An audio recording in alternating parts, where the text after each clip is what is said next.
So we had that first test, and now we have to go for another test. This time with the whole fun family. We're gonna go to the, hold on, Noah, let me finish my journal. We're gonna go to get a COVID test, but we don't have to leave the car. So the whole family is in the car. Nice family road trip, if you can call it that. And yeah, we're gonna just get this done so we can really, truly get out. I thought the first thing that we had done made us free and clear, but I guess not. We have to do some other sort of COVID test. So we'll see you later. So right now we're in Lod at my sister-in-law's house. This place here was on fire. This is where all the riots were happening as 4,000 rockets were raining down on Israel, and this was just a few weeks ago. And it was bedlam outside of the city. I don't know if you saw if you're connected with me on Facebook, you would see some of the WhatsApp videos that my sister-in-law sent to my wife. And yeah, I mean, this is what happens. Craziness ensues, and then everything kind of goes back to normal for a time being. This is a new building that was recently erected. Cousin Doo-Doo! This is my son's cousin. This is my nephew. Hi, David. David. All the buildings are made out of this really, really sort of hard slab concrete type substance. And they're constructed in a way where, God forbid, if a rocket falls on a house, it will only crumble sectionally. It will not totally demolish the building. The concrete is designed just to sectionally crumble to minimize damage. These are steel shutters that are used. If rockets were to land, the steel shutters would help protect from shrapnel. Super secure. And all buildings in Israel have this type of security, because even though things are relatively safe most of the time, these people live in a reality where at any moment, thousands of rockets will hail from the sky and possibly destroy their house. Thank goodness for the recent invention of the Iron Dome. The Iron Dome is the missile system that shoots rockets out of the sky from Gaza. And this is how people live. This is what's known as a yahrzeit candle. It's like a memorial candle that Jews light when on the anniversary of someone who has passed away. And you let it burn for 24 hours. They burn for a very, very long time. And usually you say the Kaddish prayer in tandem with the lighting of the candle. And that's what they do. I think that says, no, it doesn't say outside. This one burns for 72 hours. Look at that. That's a 72-hour candle. So they burn for a very long time. This right here is an air conditioner, and all air conditioners in Israel look like this. We're in the Middle East, in the desert. It gets very hot. As you can see, it's on a timer. My sister-in-law is Shomer Shabbos, which means that from Friday night to Saturday night, they do not use electricity, so they have automatic timers to get around needing air conditioning or not. They have automatic timers that go on and off. And these are very efficient air conditioners and whatnot to keep the house cool. They're really great. I wish we had more. We have them in America, but they're not as prevalent as they are here in Israel. This is also a very popular appliance that you'll see in a lot of Israeli homes. It has hot water and it has cold water, and it's kind of like automatic. It's an automatic water fountain, I guess is the best way to put it. Filtered water, and if you drink they drink a lot of instant coffee here. They call it Nescafe.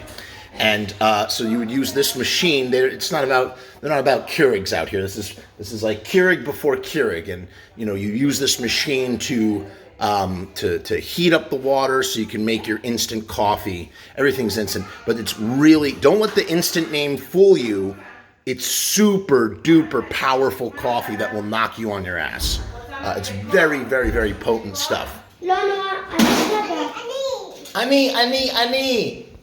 Rum sam sam, rum sam sam, booty booty booty booty booty, rum sam sam, rum sam sam, rum sam sam. Daddy's a poopy head. Oh.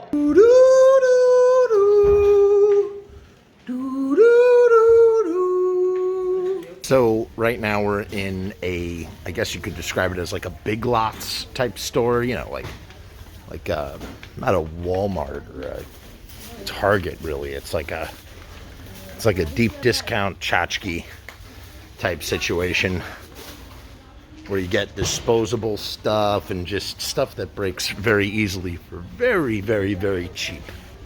You know, that kind of thing.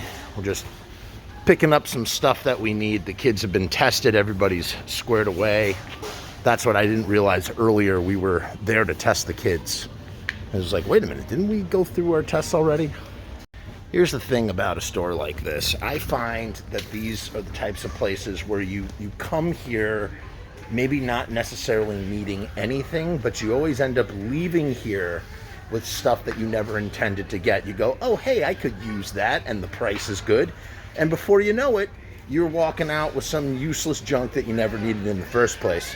And so it goes. That's the way of the world anywhere you go. Kind of like a fidget spinner. Huh? Yeah, it's exactly what it is. It's a fidget spinner. Yeah, no, go ahead. Look at that. This is the type of thing that makes me wish I still needed a lighter for some reason. Can spin it. Look at that. How cool is that? And then it's like, oh, I need a light. That thing is awesome. Dad, you should get one of these. No, Dad doesn't have any use for them anymore. So I finished reading Fare Thee Well.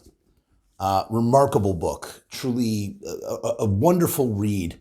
Very, very interesting. So much that I don't know about the Grateful Dead. So it was great. It was great to learn more about these guys. I mean, frankly, it took me down a bit of a rabbit hole. Now I'm really curious. I really want to know more about the interdynamics of the band. So I actually think I'm going to pick up the biography, the official biography of the Grateful Dead and read. And if anybody has any recommendations, please let me know. Because I'd like to actually know the history of the band as well. This only really covers the history after the band in 1995. What is interesting, though, is, and the guy who wrote this did a great job. He really did. He did a great job, although some of his writing style is a little, not really to my taste. But I was very interested to read the acknowledgments because he paints, like, for instance, he really takes Phil Lesh apart. Phil Lesh, the bassist of the Grateful Dead. He takes him apart in this book and makes him just sound like the biggest bastard asshole ever, and his wife Jill as well, and paints the others in a more positive light. And I was very curious to know who he spoke to and who he did not speak to in this book. I know he didn't speak to Phil Lesh because that's why I bought the book in the first place. I was reading an article about the book, and they were talking about how it was a real sundry piece of pulp or whatever in the review. And that Phil Lesh was like really like condemning the book, which made me really want to read it. So I knew he wasn't in it. And, he does, it's interesting, he's painted in a poor light, and, the credit is given where credit is due in some instances, but the book really makes him come off like just like a greedy egomaniac, and his wife too. And that together, his wife who became his manager and then sort of tried to, as one would say, I don't necessarily agree with this term, sort of like Yoko Ono her way around things, and maybe that's a poor analogy, but that's kind of how it felt a little bit as I was reading Fare Thee Well. And I just I want to know more. And I was like reading in the back in the acknowledgments, and I saw, oh, okay, so he had spoken to Bob Weir and Mickey Hart. It was interesting, like this guy, Ben Shapiro, I think his name was, Shapiro, the guy who owns the Capitol and started the Brooklyn Bowl. I did not know that. And put on the Fare Thee Well concerts in 2015. he spoke at great lengths with the author, and that's why he's painted in such a positive, not a bad thing is said about him in here. So you can see, and then Billy Kreutzmann, who's sort of a curmudgeon-y, grumpy, aloof guy who didn't talk for this book. And so it's like the author kind of expresses characters through his relationships with who would participate and who did not. And of course, yeah, Mickey Hart, and I'd say, Bob Weir, who did participate and does know the author, he did, he was very even-handed with Bob Weir. Talked about the positives and definitely talked about some of, the shortcomings with Bob. They talked about shortcomings with all of them in a variety of different ways. But again, a great read. And it was just very interesting to see how the Fare Thee Well shows. Maybe I'll do a video about Fare Thee Well. It's a very interesting situation. A couple of my buddies went to Fare Thee Well when it happened. I was, as I said, I'm a very casual listener of the Grateful Dead. I would have not traveled. Maybe now after reading that, I would have done it. But at the time, I would not have traveled so far for a concert for a band that, I just casually cared about. But after reading it and the last few chapters, it's written like history. It makes me realize that I had missed a historical event had I had the wherewithal, the coin, and the logistics to go out to Chicago, where I have roots, where I could have crashed with people. I definitely could have made that show if I had wanted to go.